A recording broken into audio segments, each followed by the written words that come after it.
Okay. So I'm like, it was great. You tell me every day. She does. She does hear a lot about me. Well, I want to thank everybody for coming. I'm Jedi, the Alchemist Jedi, and today we're going to do a little bit about the mind-body connection. And it is intimately connected to every aspect of our lives. And I'm going to try and stay more on the biological side, though feel free to ask any questions as you go about. Oh, he's got a baby. Give you a little bit about me. I originally started out as a massage therapist. I was with an osteopath for several years. Been studying medicine, biology, neuroscience, and all kinds of other things for several years. So I've got quite a repertoire of experience. And with the massage and the body work, the mind-body connection is always really fun to me. And I first learned in 2003 for massage that just going from a nice, droopy, depressed position like this to changing and being more upright within a 17th of a second releases neurotransmitters and hormones that change your mood. So you can go from being depressed to happy just by changing your position. This is why, your mom told you to stand up straight. Well, now you know your mom was right. She just didn't know why. Because So moms some of are those old always wives' right. tales are true. Don't always discount mom. Don't ever discount mom. I don't ever discount mom. I got it. So once you start changing, our three main hormones that hit most of us to improve our moods and things are your serotonin, your dopamine, and your oxytocin. We are literally hardwired for touch. A 20-second hug releases the bonding or love hormone oxytocin, which will instantly boost your mood. It will reduce anxiety. So if you're having a bad day, go find a friend and have them give you a hug. It really does make a huge difference. And when they've done some of the numerous studies at Harvard, Yale, and the other ones, they've actually found that even just closing your eyes and imagine somebody giving you a hug will still give you a partial release of the oxytocin, even if it's not as much as the physical touch. So that's where your mind can affect your body and your body can affect your mind as well.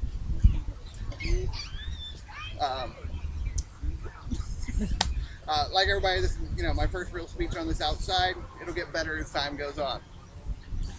Now, to hijack our biology, we start out with our five main senses. You have sight, smell, touch, hearing, and our sense of touch is, of course, one of our biggest ones. You have what are called mirror neurons throughout your body, which is how your empath and your empathy works, because every position, every facial expression from the moods relates specifically, and they are pretty much universal across cultures. That's how people that know different languages through body language and talking can actually communicate and get certain tasks done when they've done different studies. It's really fun when you get into it. Now, your strongest scent tied to memory is our sense of smell. This is where, the old wives' tale, stop and smell the roses, really comes in handy. So if you're going around and you stop, you smell the roses, and it reminds you, grandma or your mother back when you were a kid had roses, it'll bring those same feelings from those good times back to you, like you're traveling back in time. So if you hold the memory for just a few seconds, you'll then transfer that past feeling to where you are now, which is a fun way to hijack, especially if you deal with all kinds of anxiety and other things. One of the other big things I like with our sense of touch is we're out here in the grass, and the grass and the ground, when you walk on it barefoot, it does what's called earthing when they're looking at it for the scientific perspective. Now, the reason biologically why this is so good for you, not just for the spiritual centering and grounding exercises, is that the free electrons from the grass and the ground flow up through your feet into your body, having an antioxidant effect, which reduces swelling and inflammation throughout your body. And when you reduce swelling and inflammation, you reduce pain, you reduce grumpiness and everything else. You go from being down like this to feeling better just by being out in the grass. And if you get out there quick enough, for last year, I twisted my ankle on the concrete. So like I'm hopping 1 foot to get back to my car. The drive home is just complete agony. I'm in pain. I get home, I get out of the car, I just kick my shoes off immediately and get on the grass. And like at first I'm still limping, but within 5 minutes while I'm on the grass I can actually walk normal. Just from the swelling going down the ankle, just from the electrons in the ground reducing the swelling and inflammation. So it's really cool what you can do with your body. You've got your sense of touch, you've got your sense of smell. On your site, DARPA, which is the military branch of the government, has shown that specific lights and frequencies can be used to elicit any emotional response you want, which is why the news intentionally elicits fear and anxiety into the masses. They're actually putting specific pulses of light in the backgrounds of the media to make it elicit the fear in you so you're easier to control and shut off your higher brain function, triggering the older reptilian brain for the fight or flight response. So speaking of the fight or flight, what's the most common things people get to is you start to get your anxiety, panic attack, something's going on. Well, when you are doing that, you are just breathing from the upper portion of your chest. Well, the way you fix this and get out of the anxiety attack within a few breaths is you start counting, because the mind cannot focus on being panicked and focus on numbers and logic at the same time. So you breathe in for a count of 4, 1, 2, 3, 4, and out for a count of 6, 1, 2, 3, 4, 5, 6. So first off, you have the numbers to start calming you down. In addition to that, by doing the longer exhale with the 6 count, your body's a little short on breath, which will force a deeper breath the very next inhale. So every time you do that 6 exhale, it'll be a little bit deeper breath than you took before. And when you're breathing deep, your body goes back to your parasympathetic nervous system like you're digesting food and calms you back down. The hormone levels all get so you don't feel as jittery after a couple of minutes. Same thing with your adrenaline rushing, you're breathing angry from the upper portion of the chest.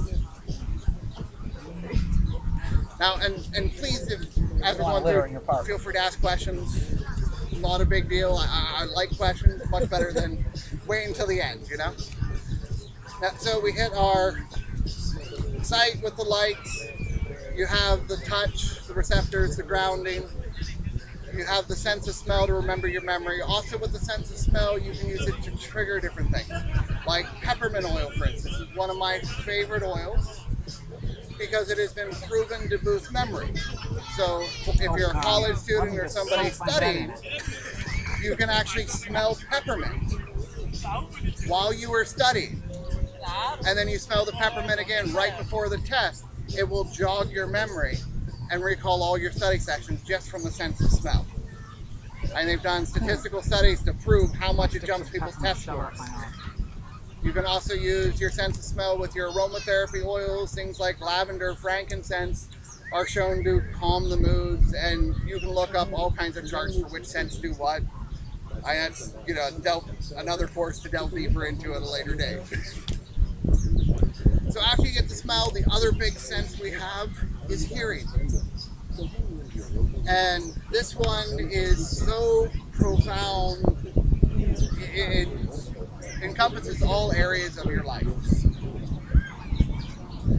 With the sound, music is one of the 2 universal languages.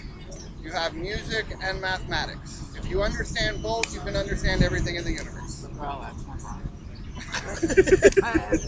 Right there. He just nailed it. Okay? With music, the different tones and pitches will change your mood.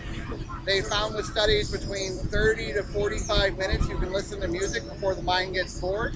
And if you just change the music to a different set of instrumentals, it'll reactivate and wake the brain right back up. I have a story about music. You have a story about music? I do. Okay. It's a good story. My dad was in a coma in the hospital for like 3 weeks. And he liked John Philip Sousa marches, and he liked he went to Michigan State, so he liked the Michigan State song. So my sister-in-law made this tape or something of all the music that he liked, And while he's in a coma, as soon as she turned that music on, his hands started going, his feet started going. And then he started getting more brain Yep. activity. And within 2-3 days, he was up, alert, walking. I mean, it was Exactly. You The heard it right music- there. Music took a man out of a coma. music therapy was. I truly Perfect. believe in music therapy. Yep. And with where the technology is going, with the different frequencies of music, you will be able to accelerate healing for any wounds. They actually did research on a cat's purr. Oh, a Cat's purring. The reason they will lay on your areas of your body that are sore and they can feel it and smell it is that the purring on a cellular level increases the cellular division and the healing rate just from the sound. So say you had a broken arm, it would normally take 8 weeks to heal. Where with a cat purring on it constantly, it would cut it in half or better. And as we start replicating more of these sounds and working with harmonious frequencies, we're going to be able to do all kinds of things. Now, as far as the mind connection for the sound, our brain waves move in different waves and rates just as sound does. You have the higher rate of thinking is the beta waves, where people are all anxious and active and daily. You get a little more relaxed state in like the 8 to 20 hertz range is your alpha. Then you have your theta below that, from like your 4